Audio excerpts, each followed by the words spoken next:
What is good, everybody? Hello, hello. On this Momentum Monday, I am going to share with you really what I get to do when I partner with folks in the profession of life coaching. So, this is one of the most beautiful things that I get to do. It's an honor, it's a privilege, and it also requires that I show up daily and stay in integrity, which I love that as far as accountability and living the fullness of life and the potential that I have. So basically, the gift of investing in yourself is something that you can also give to other people. So I want to share, while it's real, relevant, raw, a big differentiator of what coaching can provide versus trying to figure out your own way and navigate your own way. So when you think of this idea of becoming your vision, or if you've never thought about that, I invite you to. And really what this is it's choosing your future. It's deciding that my past may not have been what I wanted. I might not have been dealt the cards that I thought that I deserved or that I needed. And in my future, I can change that, but I do that now, right? And the interesting thing about that is there's only so far that you can go on your own. In the word, it talks about iron sharpening iron, right? When you partner with a coach, really that's what's happening. There's a sharpening process happening because the coach that you partner with, there's no agenda other than making sure that you meet your agenda. And I don't know, quite honestly, what other relationship there is that is like that or that is modeled. Because usually if it's family, if it's parents, if it's friends, if it's anybody that knows you, there's some sort of bias or opinion attached to that. And a coach doesn't have that. So a coach isn't going to tell you what to do. A coach isn't going to prescribe anything, really. A coach is going to draw your potential out of you and invite you into it. And then also help strategize how to get from where you see, right? How to close that gap from where you are to what you see, right? So super, super powerful. And unless you have that kind of accountability, it is so easy, and it's sad, but it is so easy to give up on ourselves or to talk ourselves out of things or to let life get the best of us sometimes, because life is hard. Nobody really tells you that. And I think in the world of social media, it looks so much easier than it is, because a lot of times people are showing you the results, not the process, which is a huge disservice because a majority of life is process. And we're always on our way to somewhere. Even if we meet a goal, we're still on the way to another one, right? Or one area might be going really well, but then we might have another area that's we're struggling in, if we're real, right? And how do we live in that tension or live in that balance? That's something that's really, really interesting. So let's explore this for a second. What does it mean to become your vision? What does that mean? Well, first, I would say it requires having a vision of what it is that you can become, right? And I was talking with a client on today about really how she was getting emotional because she was recognizing that she's living her vision. She's becoming her vision. And it was so emotional. And really what that vision was, it wasn't this huge, profound thing. And she's still got so many goals and so much life to live, right? So she's not arrived, so to speak, but she understood. And while she was speaking it out loud, and I was holding space for her to do that, while she was speaking it out loud, she recognized that why she was showing up was for the looks on her girls' faces, that they were proud of her, that they have a good example, that they're seeing how to take care of their bodies, how to have high standards, how to work through challenges, how to have a stable and healthy environment, how to have a healthy foundation that you can build on. And she's recognizing that they see that they get it. And she was just so moved at the way they look at her and that they're proud of their mommy, right? So I shared for context because I was noticing that this particular client wanted to not downplay it, but not give herself that moment to celebrate it, to recognize it, to cherish it, just to honor it, right?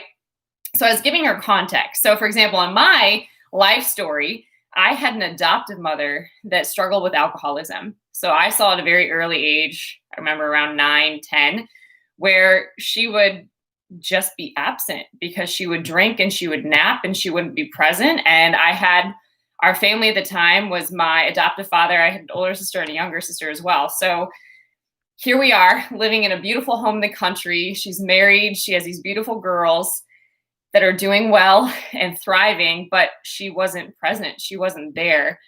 And what does that teach a young girl that witnesses that?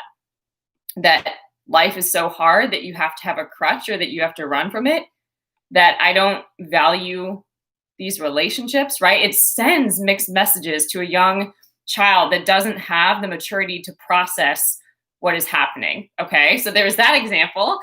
Then I'm also adopted, right? So my birth mom, because of choices that she made, she decided that she was unfit to be my parent in life, so put me up for adoption. And so now is facing a lot of choices or doing a lot of the personal development that I've had to spend a lot of years doing now. Okay. And then I also have a stepmom. And so this stepmom also has daughters of her own, has trouble communicating and expressing herself and showing up and being present and really investing in relationships, and at a loss, right? At a loss of those relationships. So I shared these 3 examples because it's helpful to have context, right?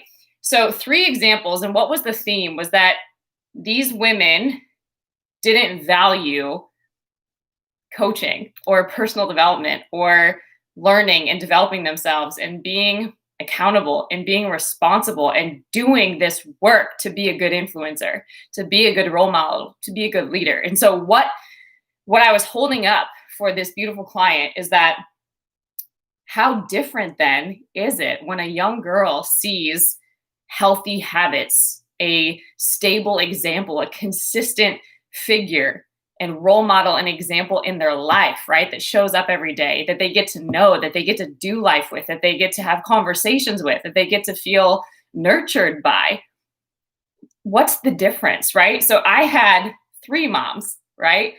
And none of them were what I felt I needed or what I deserved as a young girl who didn't know how to nurture herself, who didn't know how to care for herself, who didn't feel loved, valued, treasured, adored, right? Accepted, that didn't have a home base, right? So what that taught me was that there's got to be another way, right? There's got to be a better way. So there was a lot of reparenting that I had to go through. And those are really the options that I want to hold up. This is just a good example to understand the why behind it, why it's so important to become your vision. So in these 2 examples, this is really what we get to leave behind when you think of legacy. We can either leave behind brokenness, dysfunction, insecurity, fear, right? And give that to children that they then have to heal and recover from and then build a new foundation. Or we can do the work and create a new legacy and create a foundation that then they can build upon and take further, right? So I share that because when you think about becoming your vision, it is hard. And it is the work that is behind the scenes. It is the work that's not celebrated. It's the work that you can get away with not doing, right? It is the work that's easy to run from. It is the work that's easy to avoid. It is the work that it takes so much self-control, personal investment, and discipline to draw that potential out. But the reward, the looks on those young girls' faces, the example, the character development, right? The legacy, the new foundation that they then get to stand on and build from, you can't put a dollar amount on that, right? Like that's just completely life-changing. So I share this example, not for sympathy, not for any of that, not to hold anybody in a bad light, because everyone is a gift. Everyone is a gift. And all of us, it's not a unique story. All of us feel like we probably deserve something different or needed something different. And that's the wrong way to focus, but it's enlightening. So when you understand that didn't serve me, what did I need? What did I deserve? That didn't serve me. What did I need? What I deserve? That didn't serve me. What did I need? What I deserve? Or what is the pain? What is the hurt that's there? When you can uncover that from a place of love and compassion, not pointing fingers, not blame, not shame, none of that, right? Because these are all beautiful women, right? All of them. And there's so many other qualities that are worth celebrating about them, and so many different ways that they shine in their own right in their life. So I just want to hold that up, right? Now, because they had weaknesses in certain areas, think about the opportunity then. So, for example, I would not become who I am today, or I wouldn't have the passion that I do, or I wouldn't know why this work that I show up for every day is so valuable if I didn't have a really strong, deep why. Okay. And that's the same thing that this young woman encountered on today, where she realized all this work that I'm doing, all of this work that I'm celebrating, all these wins that I'm recording, all of these struggles that I'm navigating, all of these disappointments, all of this discouragement, all of these opportunities are developing my character, and I'm becoming somebody that doesn't make excuses. I'm becoming somebody that takes massive action. I'm becoming somebody that is crazy passionate and on fire. I'm becoming somebody that my girls look up to and that I'm a safe space for. That made her so emotional, because that's absolutely beautiful. And that's ultimately why she's showing up fully every day. So what that does for her is it gives her a tangible experience, right, of why she shows up every day. So for those days where it's easy to hit snooze, for those days when it's easy to skip the morning routine, for those days where it's easy to fly past setting an intention, for those days where it's easy to avoid personal development and self-work, for the days where it's easy to just numb out, she remembers her why. And she's able to lean in and stretch herself and show up fully anyway. Okay. So just wanted to share that. So I invite you to think on today, what is maybe the vision that caused pain or that created this disconnect for you? So for example, usually our upbringing, or what we didn't get, or what we missed, right? Or what we hoped for, or what we expected, or really, upbringing, family of origin, reveals a lot about our purpose and how we're formed and how we're shaped and what we're passionate about. It gives us this extra drive.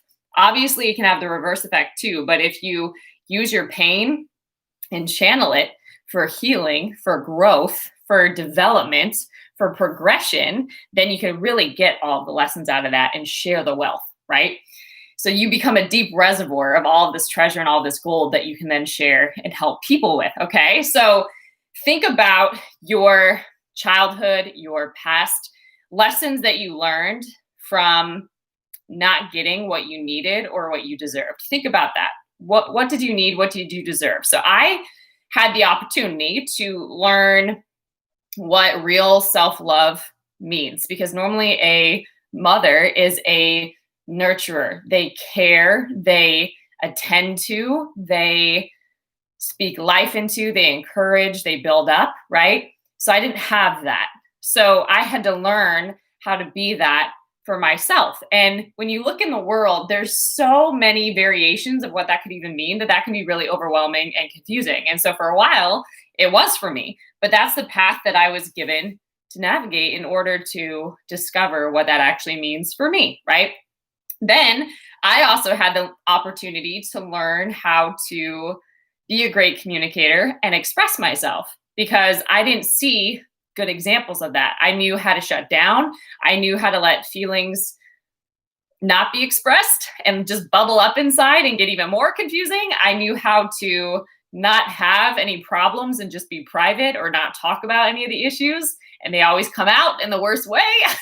I learned how to use that pain in a negative way, like against myself. So I learned self-criticism and self-attack, right? So I really had to learn how to work through that so that I could be a better communicator and express myself. So I studied things like journalism and film production and life coaching, and just really understanding character and character development and motivation and intention and your soul and what's going on the inside of you. So I devoted my life to transformation, right? And walking the talk and then teaching that and being able to hold space for that, because that's the most difficult, challenging work that you will ever do. And nobody can do it but you. So it's absolutely terrifying and wonderful at the same time. So at any rate, those are some examples of what I got, right?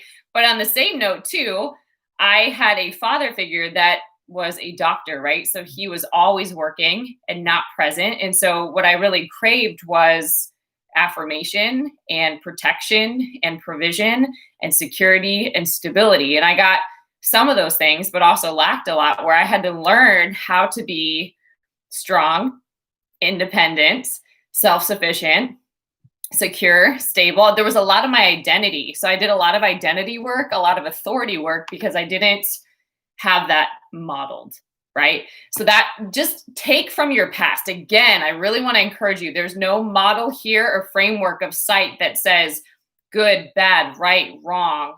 There's no pointing fingers. There's no blame. This isn't to feel sorry for yourself or feel bad for yourself. It's just to bring new light to what you walked through that really formed and shaped you into who you are, or into what you can become. So your past, what I'm highlighting is your past can inform your future. Okay. Now, your past is not meant to be lived in regret and continued to be looked back on and focused on, but there's elements of it that you can take and move forward with. Okay. So from that, now, if that's not your story, if you came from really good examples and role models and mentorship and just life, right? That's also a great indicator of what your strengths are. And then it's also an indicator of where work is, so that you can relate to other people that maybe didn't have the same journey, right? So where you're strong, other people need to see that. Where you're weak, people need to know the lessons that you learned overcoming or walking through that weakness, right? And in the word, it says that God shows up strong in our weakness. So we move through weakness if you choose to grow, versus holding on to it and incubating in it and letting it shut you down. So bad experiences, good experiences, don't label that anyway. It's just data. And how you choose to process that data and assign meaning to it informs your future vision. Okay. It can either hold you back and weigh you down, right? Or it can empower you, strengthen you, inspire you, and move you forward. So for example, becoming the best leader, role model, friend, whatever it was that I needed, was what I could see, right? Since I didn't have that model, since I didn't have a vision of it, how was I supposed to become that? Was my question, was my intrigue. I was so curious. How do you become what you haven't seen, right? So I'm like, I want to be this. It sounds good, right? It looks like it's attainable, but I don't know what that looks like. And I know that I'm here, and that's a really big gap. So how in the heck am I going to close that gap, right? And now, since you have so much potential in you, it's going to take your whole life to work it out, right? So here's the thing. I also believe in leaving life fully tapped out. So it will take your life to work this out of you. Now, think about that. What are the qualities of what you are inspired by, what you feel like you need, what you admire, what inspires you, what you really are drawn to, right? What you really respect? What is that? And just start making a list of these qualities and really define what is this vision of this new me, right? This upgraded version of me. Not that where you are isn't good, but there's always more. So what does this upgraded version of me look like? Okay. And then what is the gift that that person brings to the world? And how can I get better at giving that every day in some kind of way? That's how you become that vision, because your gift is your integrity. Your gift is you doing this work, keeping promises with yourself, and sharing the wealth and sharing the richness that you are. So think about that. If you were to channel all of this learning that you've had from youth to wherever you are today, What are maybe your top 10 lessons that you've developed to get to this point? What did you stand on? What was the truth that you stood on, right? That's understanding. What was the truth that you stood under to close these gaps to get where you are today? Because from where you were to where you are, it's a lot of work. So what did you learn, right? Now, what are the lessons? So there's learning and then there's giving the lessons, right? So what are the lessons that you want to then share? You have to be really good at walking your talk. There's no way to give to other people what you don't have. So that's inspiring. Transformation should inspire you. It should be something that you look forward to because of the gift that you become to other people, right? So I hope this helps you. I just invite you to have a practice to somehow work potential out of yourself every day. And I know for me personally, I needed to hire a coach. I needed to work with somebody that is trained in working with people in this type of work, right?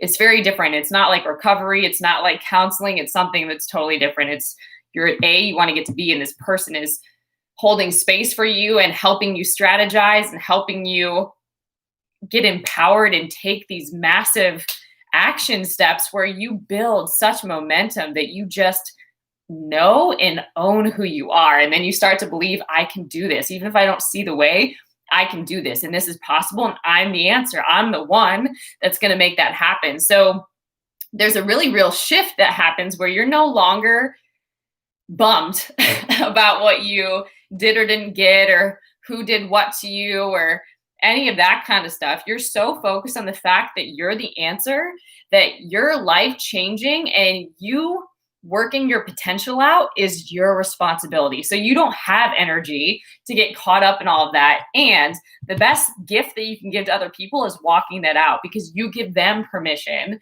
to do the same. Will everybody? No, but that's none of your business. Your business is your business. And doing this work is one of the best things because it will require all of you. It will help you sleep at night because you'll be exhausted from living full out. It will inspire you. It will constantly challenge you. It will feed your creativity. It will connect you to some of the most amazing humans you never believed possible. It will constantly keep you engaged in life rather than running from life. And it will be such a blessing to everybody around you. So if you want to learn more about this work, you can visit julianapage.com. I have a list of all my consulting services over there. I have a self-mastery course over there and a lot of other goodies, books, podcasts, all sorts of fun stuff to continue to develop yourself. But I hope this blessed you. If you know anybody that could use this message, please also subscribe to this channel and go ahead and copy the link and share with them. All right, guys, until next time, stay blessed. Bye.